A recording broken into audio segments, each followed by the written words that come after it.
你们是神的儿女，是约民，也是神国度的建造者。你们不需要等到特定年龄才履行责任，在这项事工中协助人类家庭获得救恩。你们的手指已学会在手机和电脑上发简讯，这不仅是为了跟朋友迅速互通讯息，而是要加速推动主的事工。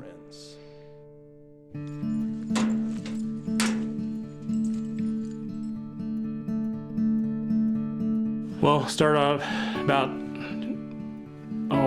mid-September. Bishop come to our house and wanted to see Cheyenne. He asked that Cheyenne would accept a calling to work on the Elijah Project.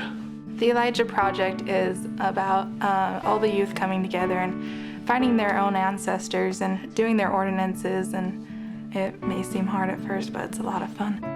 When Cheyenne was called, my mother had passed away about 3 days prior to that. We had just barely had her funeral. My parents, they were very strong, very into genealogy. So no sooner did the bishop leave, Cheyenne went straight to her grandfather that had just, had just lost his wife. And that kind of lifted his spirits. That was something that he was very excited for. Matter of fact, the first excursion to the temple, we took all the youth, and I remember when we pulled up that morning, and immediately he came out and wanted to know how it went. So we told him we did over 200 names, Dad. He was just excited. He knew everything and every name. He was constantly on the computer. He never took a break, even until he passed away. He passed away 8 weeks after my mom passed away. He worked with Cheyenne for about 6 weeks before he just couldn't do any more. Almost like a passing of the guard. After my grandparents passed away, I wanted to kind of carry on their work.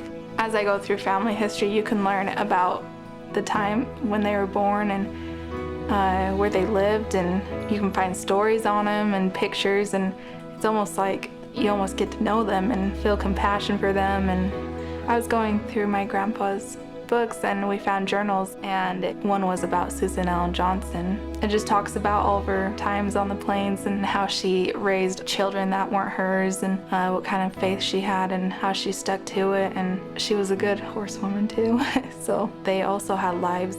We just found a lot of names and lines that just shoot out from those names, and there's a lot of names that haven't had their ordinances done. I've always just gone to the temple and done temple names, but when I got my first card, it was exciting to know that I'm doing it for my own ancestor and from my own lines, and I don't know, it just feels almost like they're there. It is true. Our children are the ones that inspired us to attend the temple a little more, and we changed our temple night from once a month to once a week. And many times when we leave the home, our kids want to know which names we're taking, and they want a report. To find a card and to just wait for the card to be done and get all the sealings done is just a good feeling to know that I can give people the same saving ordinances that I have. It makes me feel humble. It was such a blessing to me in my life when that came when it did. And now we're always going to the temple with the names that we have, and being able to do that with our whole family is such an amazing thing. It's something that has brought our family closer, and we've been very blessed.